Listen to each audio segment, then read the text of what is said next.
Hi everyone. This is the view. This is our cottage. This is where we are living inside. ভেতরেরটা দেখাতে পারবো না। হ্যাঁ, Messi. ভেতরের অবস্থা খুব খারাপ। আর মেঘগুলো পুরো আসছে দেখো। জানি না ক্যামেরাতে কতটা বোঝা যাচ্ছে, বাট ভালো লাগছে। চলো ওপরটা দেখাবো। তো আজকে তোমাদেরকে আমি একটা রিসর্টের ট্যুর দেব। এই কটেজে, যেটা অনেকটাই নিচে যেতে হয়েছে, আর তারপরে ওই পাশে আর একটাই আছে, আর তার সামনে অনেকগুলো কটেজ আছে। যেহেতু আমরা অনেকজন ছিলাম, তো তার জন্য আমরা বড় একটা রুম নিয়েছিলাম পুরো কটেজের।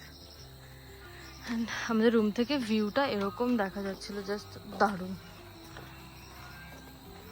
অ্যান্ড দেন এখান থেকে উঠলে এদিক থেকে দেন ভিউটা জাস্ট দেখো তোমরা।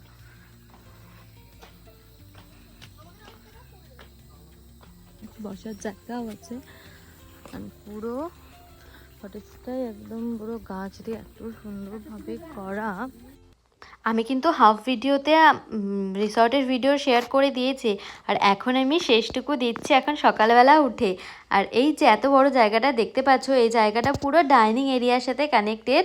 এখানেই আমরা কাল রাতে বনফায়ার আর বারবিকিউ করেছিলাম। আর এখন আমরা ডিনার সেরে বেরোবো অন্য একটা জায়গায় যাওয়ার জন্য। তার আগে ওনারা আমাদেরকে খেতাবই মনে হয় বলেছিল, আমার ঠিক একটা মনে পড়ছে না। তো খেতাব পরিয়ে দিল।